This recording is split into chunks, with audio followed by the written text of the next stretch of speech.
Hey everybody, welcome in. This is one of my favorite things to do. It is to be with the one and only world famous Mary Adams. Hi, everyone. She is also known as my mother, even though some days she probably wouldn't want to claim it. I pretend I'm not. So here we go. So I made some Bully Run coffee. My dad is over here dying laughing already.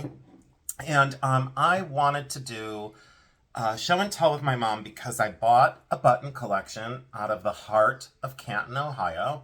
It was two generations. It was a mother and her daughter, and then her daughter sold me the collection so graciously because she wanted it in good hands. And I hope she watches this video because, Gail, I thank you so much for trusting me and for allowing me to keep these buttons safe for the rest of my life.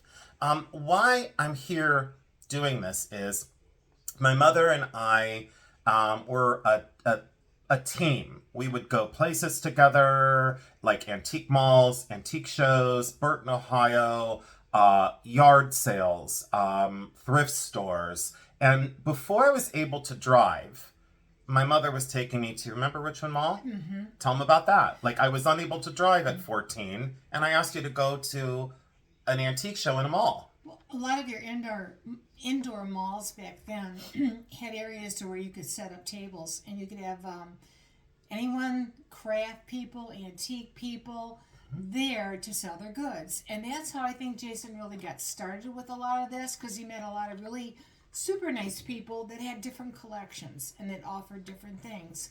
And I think that's how he kind of really got started. Mm-hmm. Plus, way back then, I don't think he's ever gone back that far, when he was like between the age of 14 and 15 and didn't drive, he also helped a lovely lady, and I will tell you her first name was Lee. Mm-hmm. And he would go to her antique store. I would drop him off on Saturday. He would stay there for a couple hours, and all she did was teach him. Mm-hmm.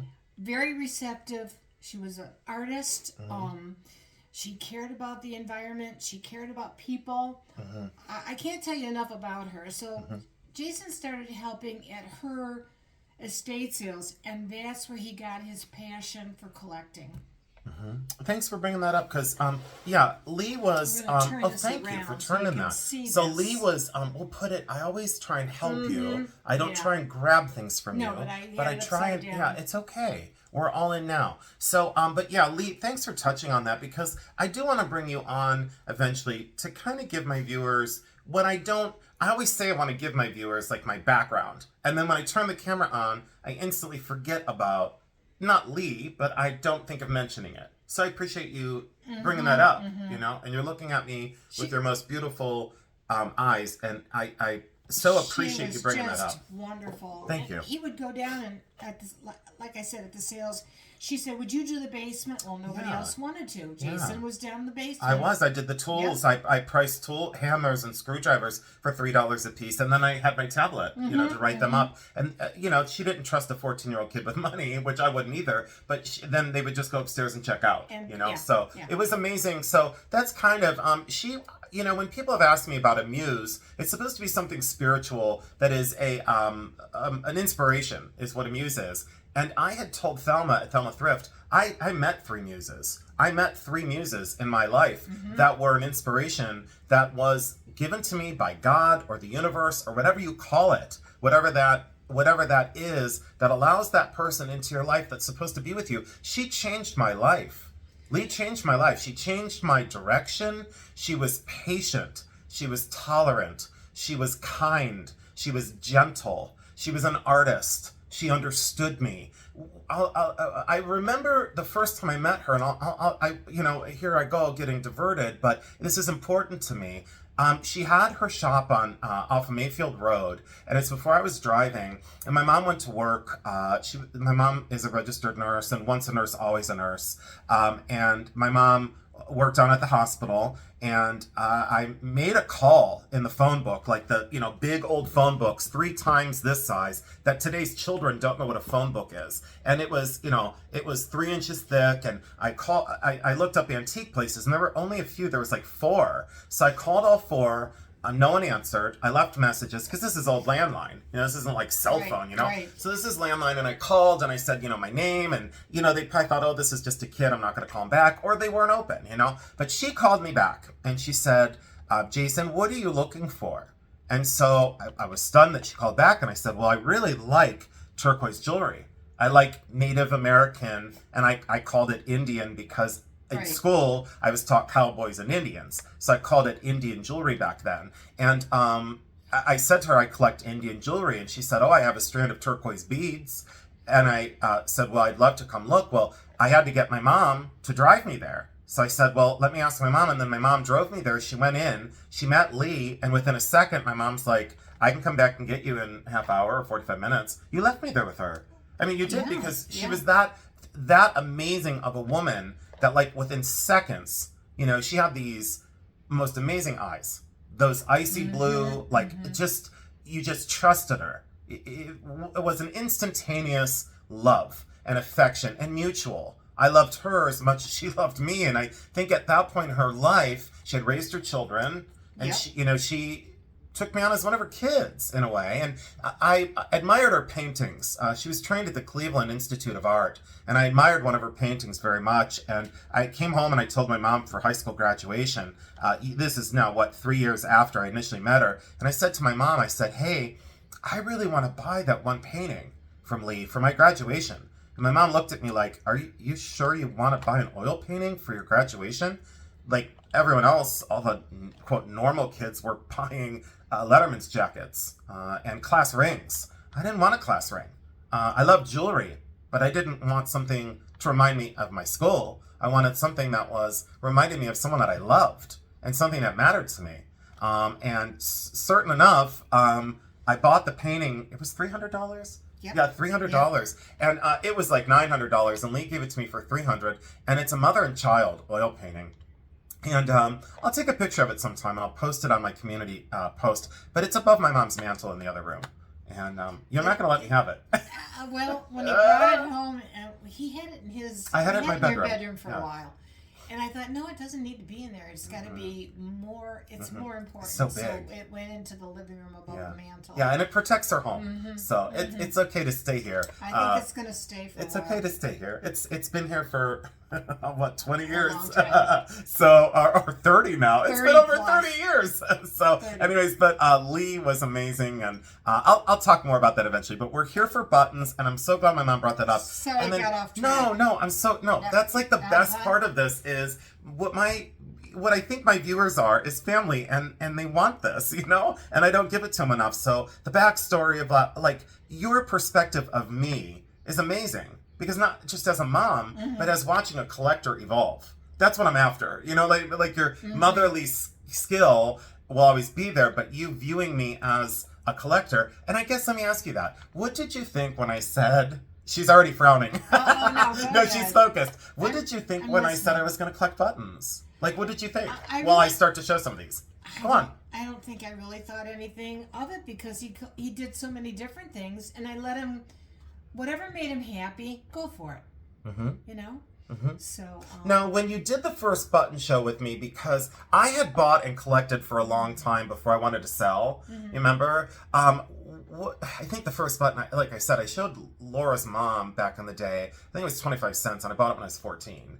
From Kathy out in Chesterland. Yeah, I was out in right, Chesterland. It was this small mother of pearl with cut steel, and I didn't know what it was, because I'm like, well, that can't be a button, because it's too beautiful. And that's what started this whole thing. Like, it just was like, it's jewelry for clothing. Like, instantaneously, I was like, that's adornment for fabric. It's not just utilitarian. It doesn't just close an outfit. It's a piece of miniature artwork.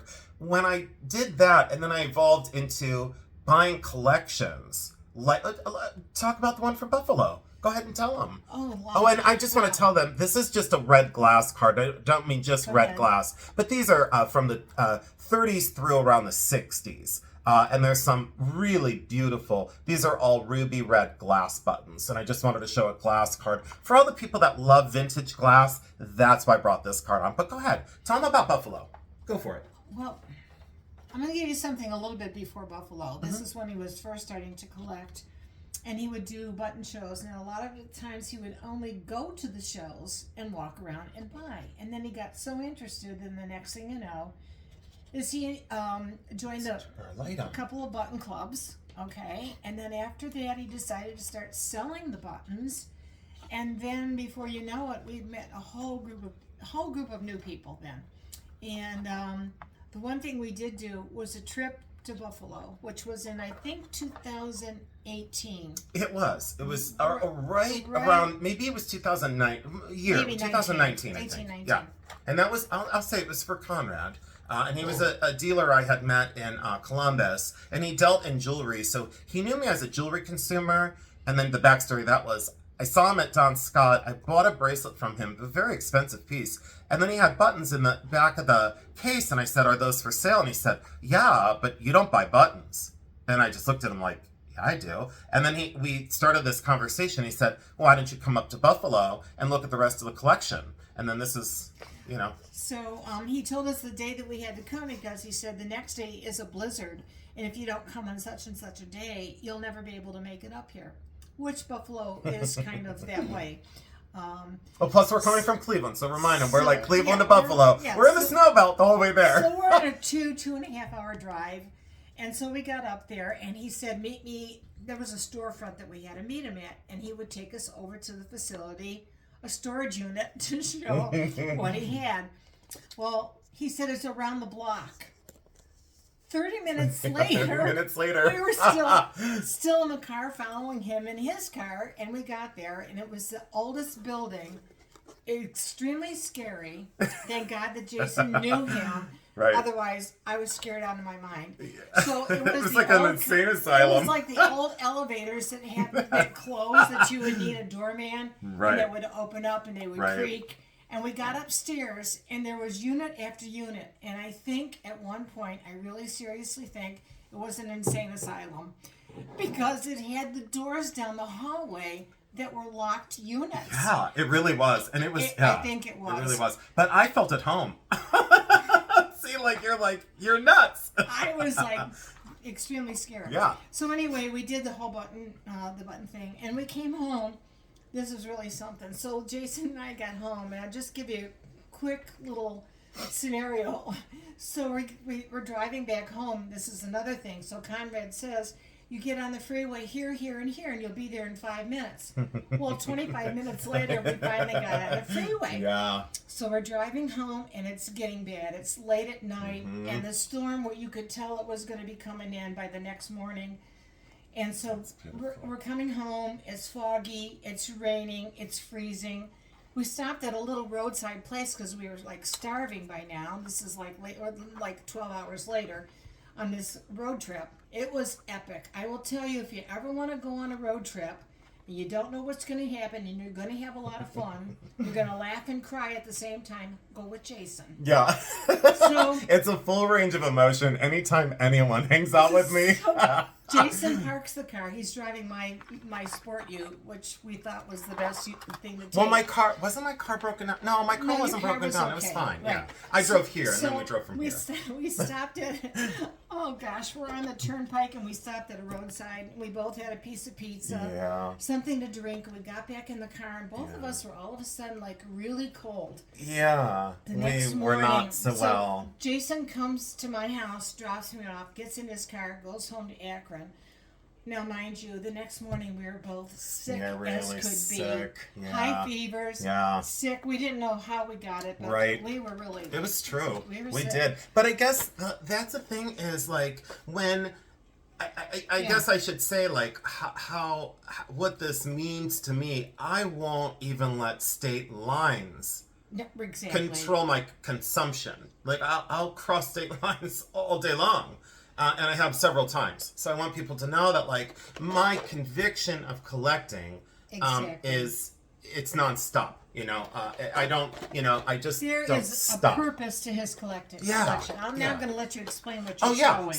So I skipped over those. Let's do that, and then go with what we'll go with these, and then we'll finish these. So these were the painted ones. These are all painted metal, and they're from 1840 to 1860. And these are florals and all painted, mixed materials on that one. So we'll set that down and out of the way now. And then these were whistle buttons. And I called this out when I was in the house. Why these are whistles is there's 2 holes on the back and 1 hole on the front. These are all China buttons. And you might say to yourself, well, why is there 1 hole on the front and 2 on the back? Well, it's divided in the back by a little bar. And I wish one, you know what, I'll just pop one off. We'll take a random one off of here, and I can always put it back on at the end of this. And these are always just wired on with little telephone wires, little copper wires. And why on every single button, and that's just random, why on every single button there's 1 hole in the center.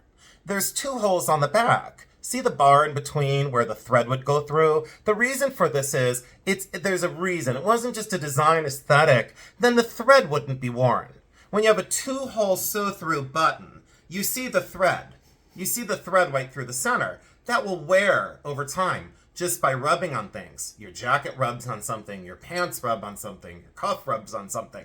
It rubs the thread right off. When you wash it, it rubs the thread. This solved that problem. It sunk the thread down inside the button. There was no thread there. It was inside the button. So the thread was then secure, and then it wouldn't wear as much as being on the outside of the button. These are called whistle buttons. I have a very large collection of whistle buttons, and I have a very large collection of China buttons. This was both on one card. So these are all whistles, 1 hole on the front, 2 holes on the back, very unusual color combinations. On this card, these could be as early as 1845, as late as about 1865 on this card. Look at that color saturation. People say during the Victorian times, they were fearful of color. They wore black all the time. They wore dark brown all the time. They wore beige and gray all the time. Not true. These were the colors of the fabrics in the Victorian times. They were bright royal blue, bright red, pinks, salmon, orange. There's even, they called it arsenic green. It was this electric lime green that was made with arsenic. Highly, highly toxic fabric today. So when we get those garments, Victorian garments in our collections, we have to seal them into plastic bags. I have 2 of them in my collection, and people told me, don't ever touch that fabric. It's highly, highly toxic. They made wallpaper out of that color green. The wallpaper was making Victorian people very, very sick, and they didn't know why. It was arsenic green.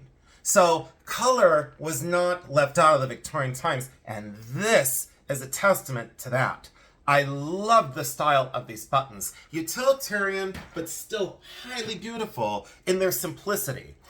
This card were the painted chinas. I've already shown it. These were stud buttons. Every single one has a stud back, like a cufflink button. Went through the fabric and then was on the outside of the fabric, like this beautiful teal velvet. This card took at least 2 lifetimes to accumulate. The very unusual things you look for in buttons: shapes, cross, heart, oval, kind of a rhombus, asymmetrical rectangle, or I guess I don't know if that's a trapezoid. I think that's more of a trapezoid. So when you look at these things, or parallelogram, see, here I go, going back to high school, when I didn't listen in math class because I didn't care.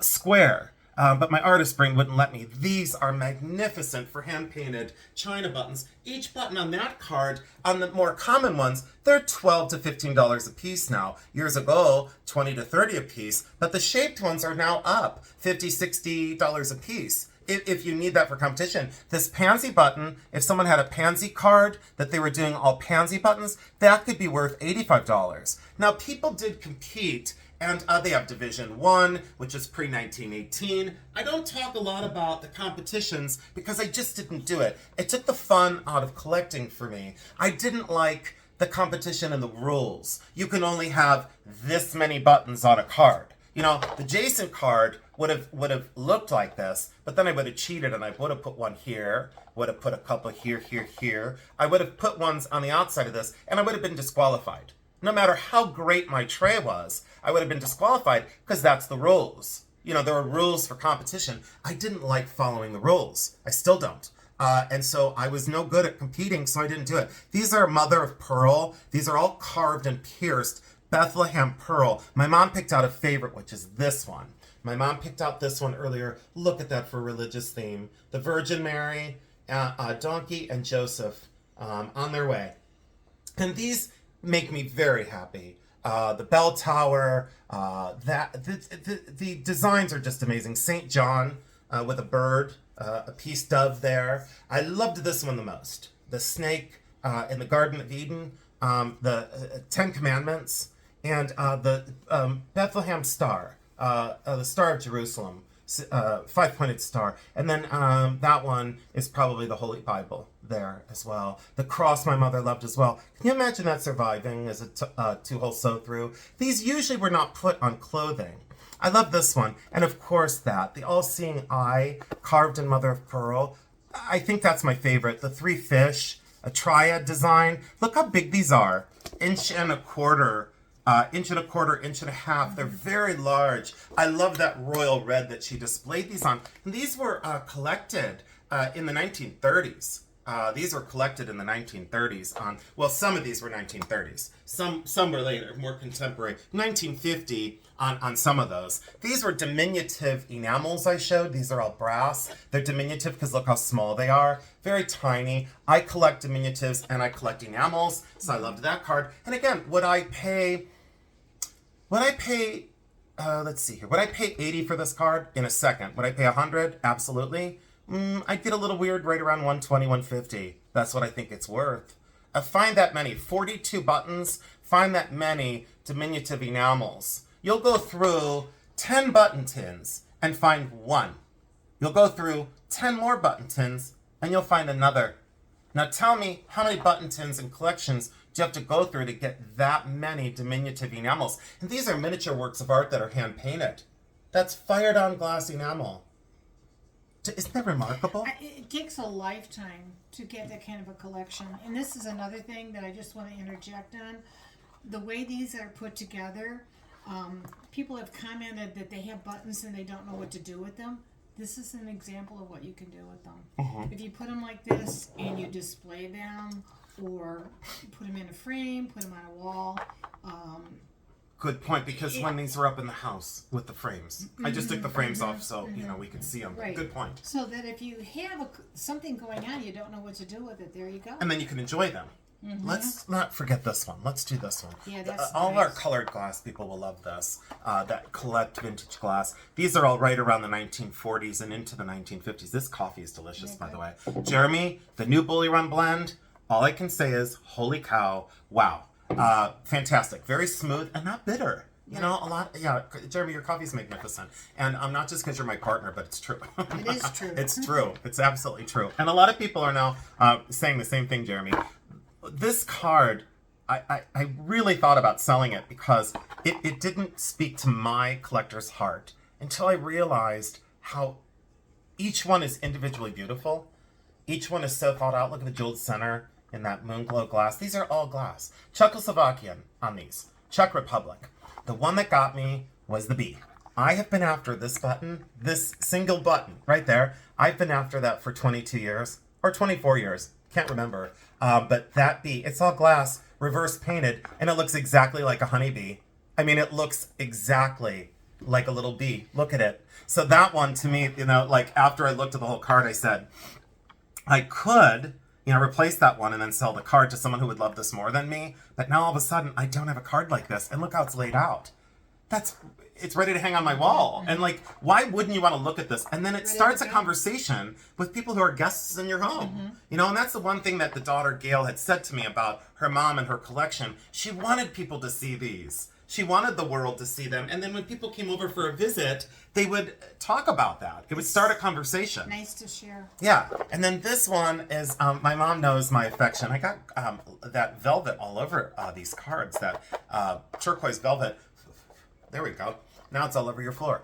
So my mom will vacuum when I leave. So political sulfide. The sulfide Santa Claus.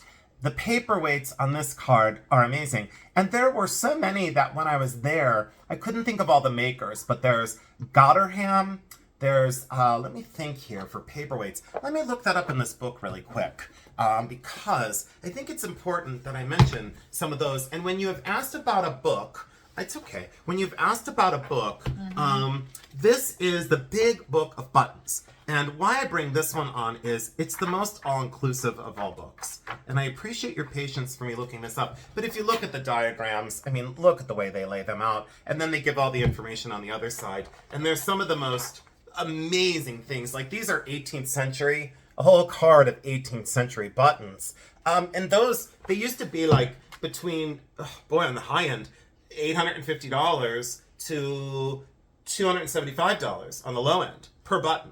And now they're probably down a little bit. I don't know because I haven't been to a show in a long time. When was the last show we did? Can you think of that? Because I was so confused the other day when I thought about it. Because we did the one in Columbus, the big one. Then we did the one in Wadsworth.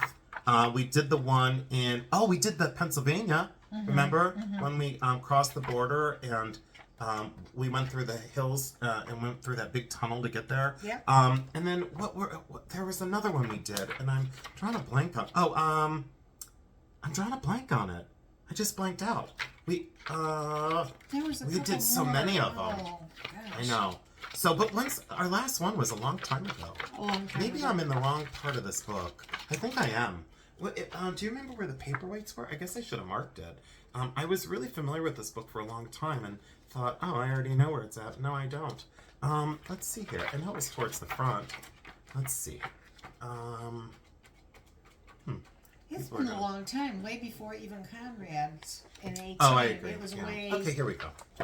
All right, so the ones that I, like John Gotterham, I mentioned that. And then Jacques Israel, I did mention that. McMurtry, Bamford, Parkins. Rarig is a big one. I have many of the Rarig paperweight buttons. And then not in here is Mary Gammond. And my mom loved Mary. Oh, Mary's she was great.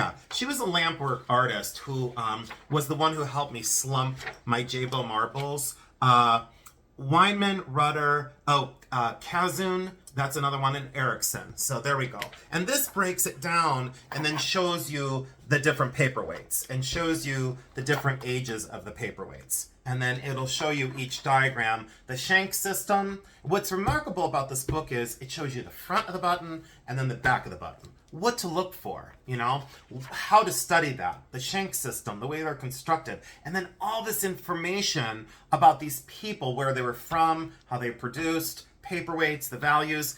Normally, when you see the values in here, you'll see it'll say $15 to $20 for, let's see, number 3, $15 to $20. Now that button they're saying is supposed to be 10 times that price. So they're saying that should be 150. No, it should be around 75, So the value has, trailed off, but that's because consumption is down, and a lot of the collectors were elderly and now they're, passing away, downsizing, and passing their things to other generations that may not appreciate them as much. But then you have to have someone like me who comes in and says, I would love for this video to inspire a new collector or reignite someone who's already collected, who understands this language, who says, I get it, Jason.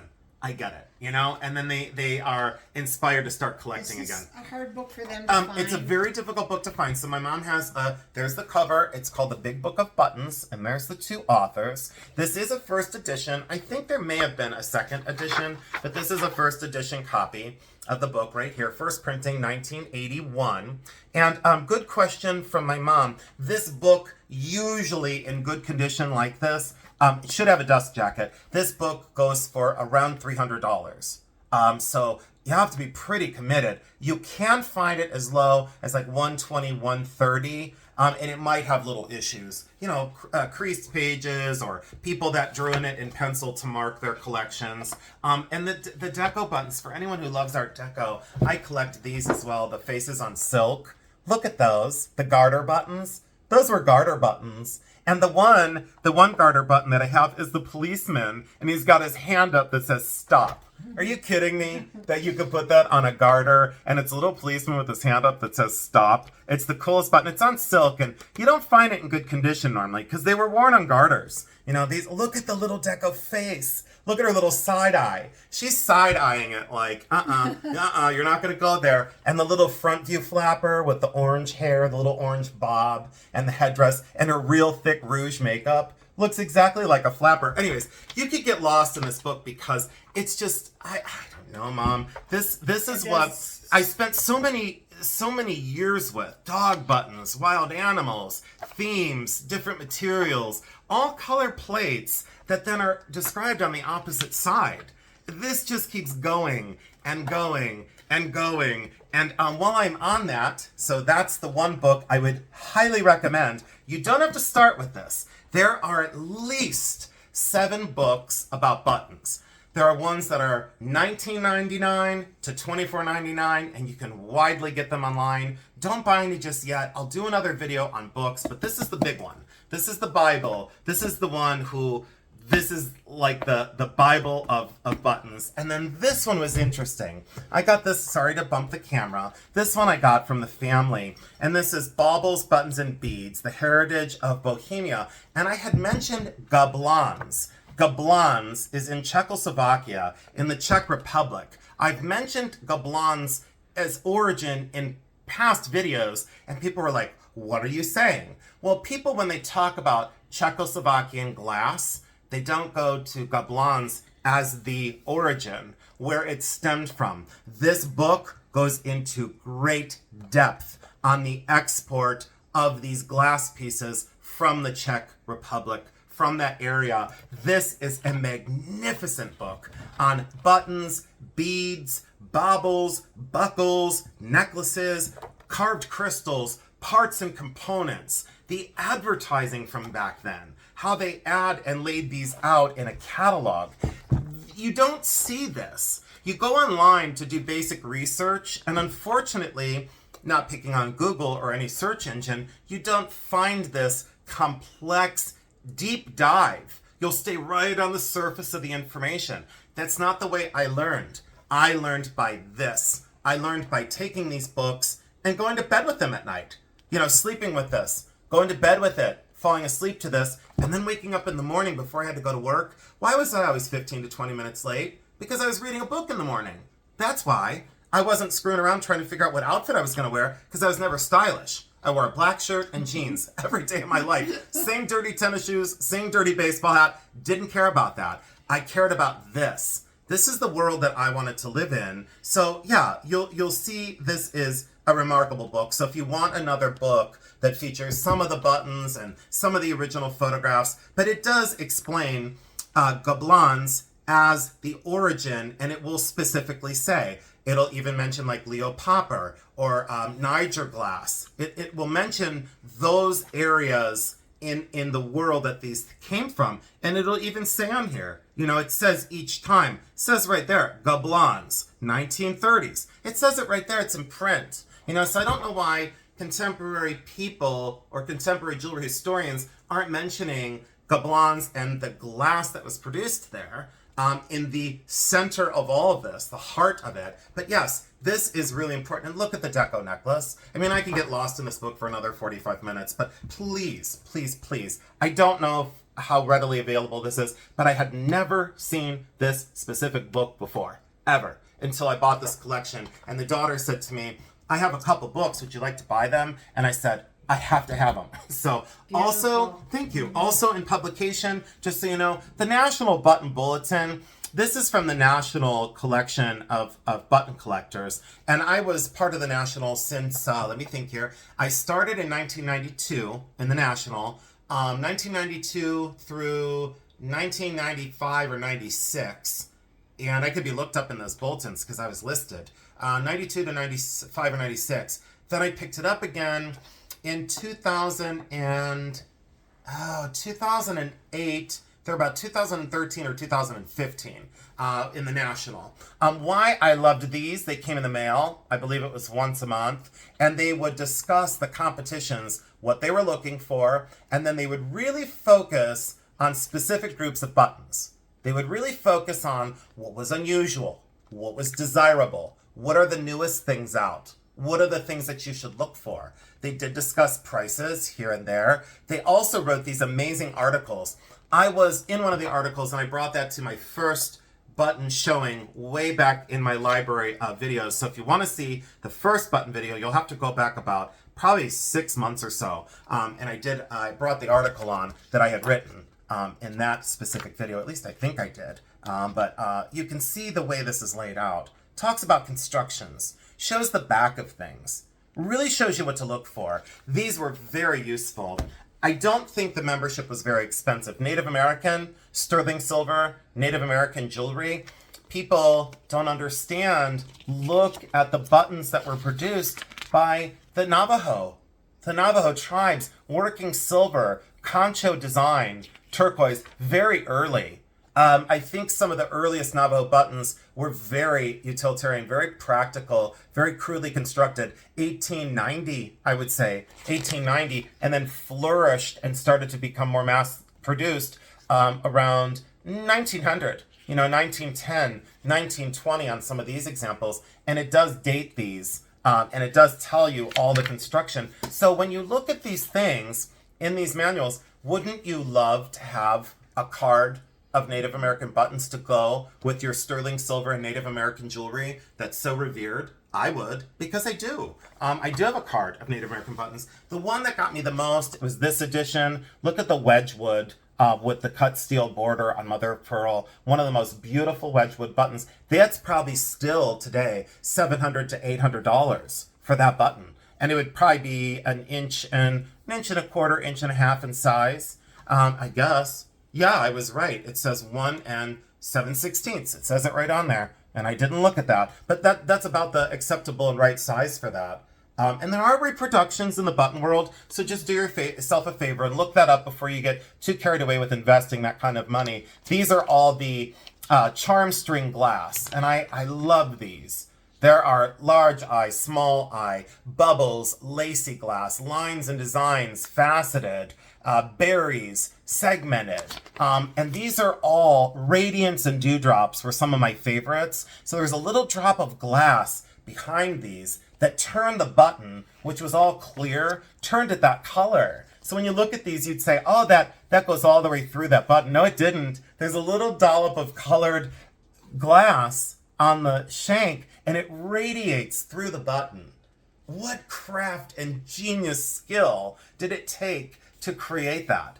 Amazing. And those are old. 1870, 1880, maybe even 1850 at some point of the charm strings. But these are just absolutely magnificent. So yeah, I can get lost in these manuals, and I have a stack of them now because of the family. But look at those paperweights. So for anyone that collects normal paperweights, do you know how hard it is to make these that small? Look at that perfect flower. Mom, do you love these? These are unreal. They Look at them and tell them what you love on this one. I think I just love that. How in the world could you make that in a button that small?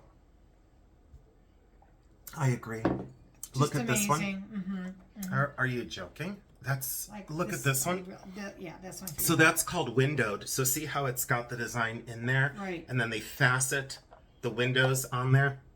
Just Sometimes, do you remember the one card that I had that had the secondary overlay and then it was cut down? What are the ages? Ages on this card, good question. This is almost antique. These are contemporary. 1960 to 1980. Okay. Same thing here, except this is antique. So that's that would be a Division 1. So that's pre 1918 on that one. Cone shaped. These are all, let's make sure. Yep, these are all more contemporary. Look at the little gumball machine. And the color. It's just amazing. The color is fantastic. Look at this one. I think that could be a favorite. Right there. Look at that swirl. Looks like Orient and Flume. You know, my paperweights. It does. It looks like Orient Flume. Can you imagine making a flower that small, trapped in glass? You know, I don't think so. I think I'd go nuts. Well, I'd go more crazy than I am now. Look at this one. Look at that. This one's broken. That one's old. That one's antique with the foiled pallium behind. Age-wise, yeah, antique in this corner, and then all the rest pretty much contemporary, except for these two. So good question. This one and this one are antique. The rest is more contemporary. Great question, though. But these were never meant to be buttons. These were just made to be in a frame. No one was supposed to wear these, Yeah. you know? You weren't supposed to wear these. How are you ever going to wear a Millie Fiore teapot? How are you going to not break the little spout off? You know, that wasn't meant to Yeah. be sewn on your clothing. And you had an interesting comment when you did the video where you showed the frames on the wall Yeah. of one lady saying that she buys clothing, vintage Yeah. clothing, due to the buttons. Yeah. And I thought, And she You know, said her how mom said she charming. was like crazy. And I Yeah. said, do you remember the one time I went to the thrift and I told you I bought that original coat with the Shriner buttons? Because of the They're buttons. unsigned Shriner buttons. And it was a $4 coat, blue like big mohair from the 50s. Mm-hmm. And it had 4 rhinestone buttons with those bullet kind of cabochon glass.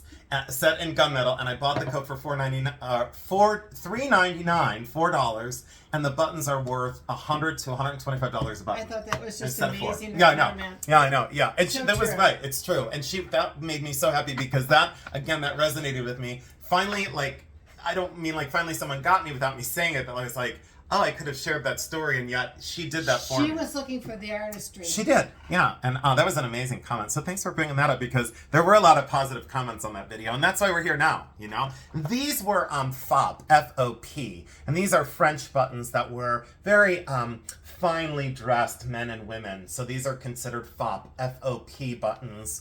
And look at that moon with that man in brass and Victorian. That's like 1870, 1880. Some of these are considered picture buttons. I think that's that's a steel cup. So they consider that a steel cup. See how it's got a steel frame and then the brass inset. So that's considered a steel cup. Very desirable. The one in the center is probably one of the most valuable. That would be around $120 to $150. That's an Ivoroid. So it's celluloid made to look like an ivory cameo with that over dye of black to make it look aged and bring out that design. But that's an Ivoroid. And that one, like I said, probably $120, $150. Look how that card is so beautifully laid out. I loved the red. That's amazing. The saturated red on here. I loved that because look at the white border. That's a double cut matte. Do you remember when, what was her name? It's not... Sally.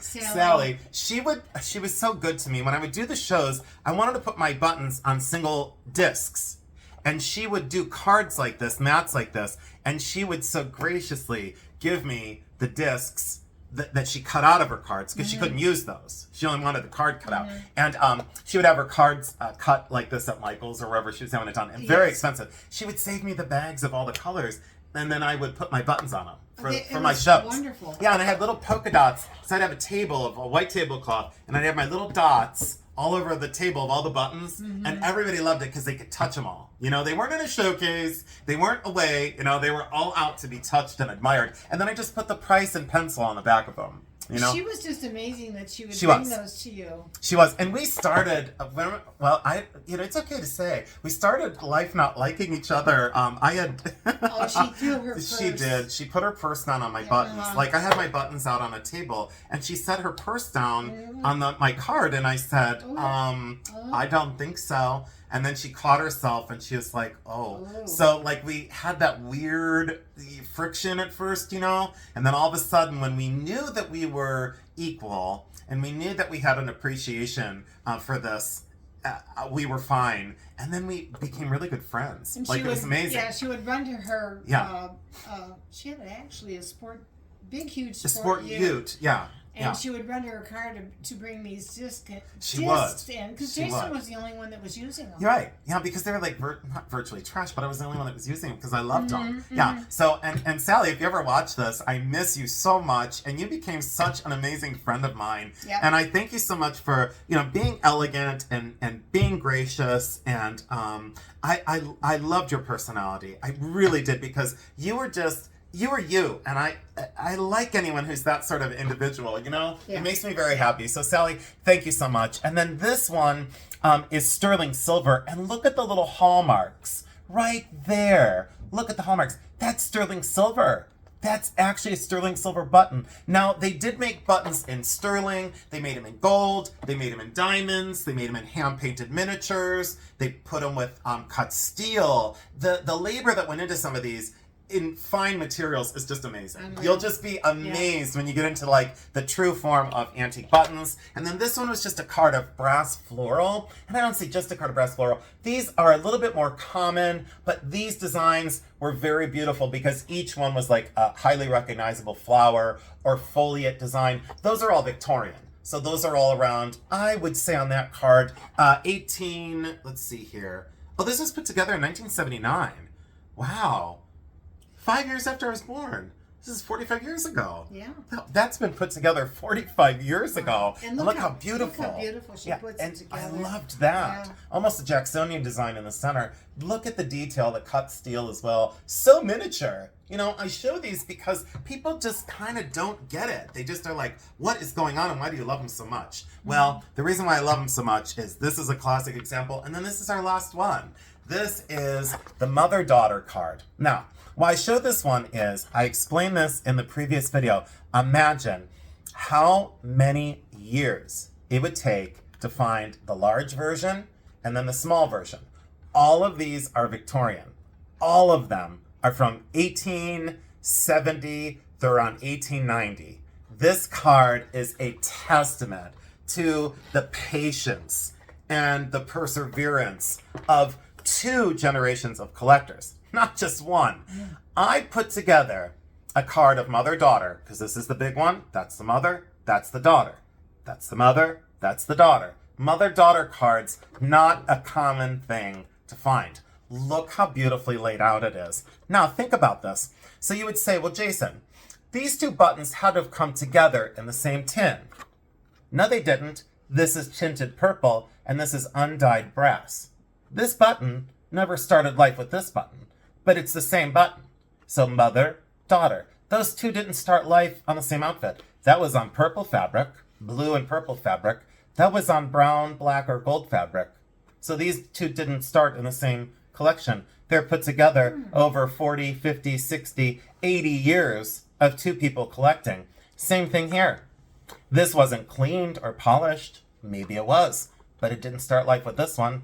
So this horse button didn't start life with this one. So there's that. The heron. Look at the design of that. Hand engraved and chased with cut steel. Look at the miniature version. This one's one of my favorites. Now, I know she has a name. I found her in my book. She is a maiden standing on a dragonfly. This button itself, the last time I saw it at a show, this size was $165. And I was beside myself that I didn't buy it. Beside myself. And now I have it. And I have it in the miniature version as well. Look at the color difference. Same thing. This wasn't found in the same container as this. It just wasn't. It took decades to get those 2 together and decades to assemble that many mother and daughter. Very difficult to do. A labor of love. The gnomes pushing the world. I have it in this size. I have yet to be able to buy it in this size. I think in the book, it listed it at like $25 or $50 back in the day. And I told you that you times it by 10 now. So that's $250 to $500 now. I don't know what it's going for. If somebody needs that for a competition card, for a competition, they're going to pay the $500. They're going to. Is it worth it? I think so. In my heart of collecting, yes, die-pressed brass, but look at the size of it and the detail. Look at the chariot. Look at that one. Absolutely beautiful. I thought Robinson Crusoe. I'm not sure on that one. I'd have to look that up. I think this is called Charter Oak. You would think that that would be very expensive with the secondary design underneath. It's more expensive than the more common or plain one, but that button's not that much, maybe $35. This one's unusual. I don't know exactly who she is. She's on some sort of serpent or fish. And there's the tiny one. Look at the camel, same thing, Egyptian theme. That's one of the operas. I think Othello, on that one. Again, I'm just going on memory on some of these. Lion of Lucerne. That's the Lion of Lucerne. There's the large version. There's the small version. This one's only about $10 to $20. You would think much more than that, but not really. And the little one, maybe $5 to $10. So not much value there. This one's zinc tin and a harder one to find. So you can kind of see the passion that it takes to be able to assemble such cards. Look at the Fable button. That's the crane and the fox, I think, with some sort of jar or something. I think that's what that was, is he was trying to drink out of that, and the crane was able to do it because of the long neck and the beak. There's a story there, fable there. The dragon, that's a mythological or fantasy beast, is what those buttons are themed as. But the mother-daughter set, that to me, once I saw that like really made me want the collection, you know? Because it made sense to me that it took that long to assemble that. So, do you want to consolidate down any information, or do you feel like I left anything out? No, I think you did it. You think so? Yeah, I can remember at the shows, though, some people came, they would actually have paperwork with stuff that they were looking for. Mm-hmm. And that they would shop according to what their list was of what they needed Yes. to complete certain items. Yeah, because when they competed, They you know, and then competed. like me and my mom, we didn't really laugh at it, but we would kind of chuckle because you would say, well, what would you get for competing? And my mom said to me the one time, she goes, what are all the buttons out in the foyer? And I said, well, those are all the competition cards. And she said, oh, well, what do they get? And I said, what do you think they get? And she's like, I don't know. And I said, do you think they win a car for the best, you know, for the best buttons? And she goes, no. And do you know, like, I think the top prize is like $8. You spend like $1,200 on a card and you get $8. I mean, it's not a real good And I investment, just you looked know? at Jason and I said, well, that's just stupid. Yeah, she did. She goes, that's just stupid. And we laughed about it because, like, you know, for my mom to say that, you know, it's pretty much true. But, like, we looked at each other like, well, it doesn't really make sense. So serious. Oh, they were so serious. And, you know, that's great to have that kind of commitment and conviction. But I wanted mine to be fun. I wanted to be able to buy beautiful things that made me happy. And then, like, when I looked at certain buttons, they just didn't make me happy. And the funniest thing was when they asked Jason if he would like to judge, I thought I was going to lose it. I know! Because he said, are you kidding me? Yeah. Are you really are you serious? Yeah, because I've never wanted to be judged in my whole you entire didn't wanna life. judge. You know, You didn't like and that. then they said, well, we really need the artist eye, and we need youth, and we need a fresh perspective. And I understood that, and it was, you know, it was a great honor that they asked me, Right. you know, to be a judge. But you know, because of my visual information as an artist and understanding materials, you know, because there were the rules and regulations of, you know, specific size. Like if you were to do this, you had to have, you know, so many large, you know, you had to have this many large Very buttons, specific. right? Oh, very and they would specific. gauge them with the little gauge, and if you were over at all, you got what was called a measle. It was a little red dot on your card, and if you got a measle, I'm not kidding you, this is a real thing. If you got a measle, like button collectors are already like, can't believe you're going there. But you would get a little measle on your card. Like, who wants the measles? Nobody, you know? And then when they were like, well, will you measle them? And I'm like, I'm not doing anything with any sort of funky measles. I'm not measling anything. So I just said, no, I'm not involved. But you would have to have certain numbers, and then you'd have to have certain amount of mediums, a certain amount of smalls, and this and that, and all these rules. And then you had to have, like, you know, when you competed, you have to have a studio button, which is this one. Then you have to have another studio button and whatever. And then they have to be back marked. And if they're not back marked, then you got a measle. It's this whole big thing. It was You have to really, have a silver. It was hard. Yeah, it was, you know, and that's the thing is, it's amazing because then what the competition did is it brought out the best examples. Oh, it did. It brought It out did. the most amazing things. Like you'll see the button in the book, right? You'll see it in this giant book over here. You'll see the button in here, in the giant book, and you'll never see it in real life. And then as a judge, guess what? You get got to see it in real life. And everybody at the show could see it. Yeah. And I think the nice thing too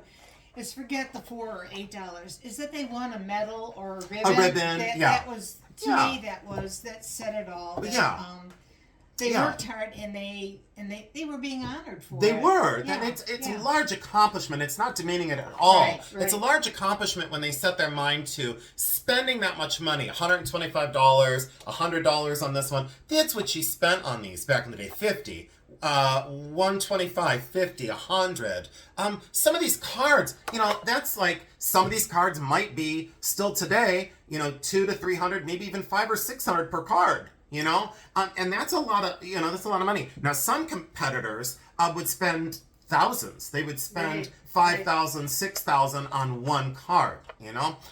My greatest affection was for, and I'm most well known for, my kaleidoscope buttons. And we'll get into that in another video, but I'm very well known for my kaleidoscopes. And one card of kaleidoscopes, and I'm okay to say this, one card of my kaleidoscopes, which are only glass, they're very small, they're very fragile, they're from around 1860 to 1870. One card of those was $1,100. And I'm not afraid to say it. And I paid $1,100. You know, should I have competed to win back $8? Not necessarily, but I could have. But, if I would have won. But some of my collection, I wasn't afraid to spend when it was something that really resonated with me or something that I really thoroughly enjoyed. And you could tell the people that they really had a good time going there. They did. I miss it. I miss it in That a was lot of fun. ways. Maybe Yeah. we'll go back to it sometime. We could. Yeah, maybe we should. So what do you think? But no trips to Buffalo What do you in think? bad weather. What do you think? I think you did a good job. No, I need a bigger one than that. Wow, that was slightly impressive. Here, do it one more time. Wow! Mary, thank you so you much, asked Mama. for it. I love you. Have Dad, a thanks good for time. sitting with us. Love you My too. dad's just loving it. He's just enjoying sitting Love with us. everybody, and thanks Yeah. for coming. We love you so much, and hopefully you can spread this video out, because when I do button videos or things that are not jewelry, I think a lot of times people are just like, I don't want to watch a button video, but look at how awesome this was. We had fun. We And did. I told Jason sometimes, like I'll be trying to watch his videos or someone else's, and I'll get distracted. There's a pause button. There is. And so easy to use, and you can go right back to finishing. There is. And know. for your spouses that Yeah. don't want to hear me in the house, just mute me for a while. So I always feel bad for the spouses that have to sit through this. So thank you all so much. You make me so incredibly happy. And I hope you enjoyed this video, because I got to tell you, this just is where I live.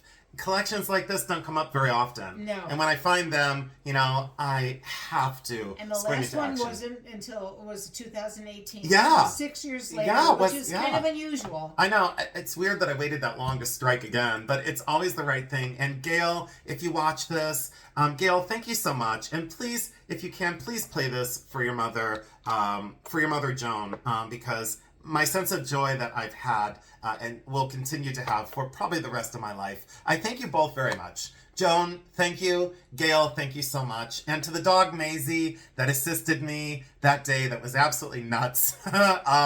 Thank you so much. And to your lovely, very nice husband. Thank him so much for helping me load the car, because that was quite the process. And it was like 94 degrees that day.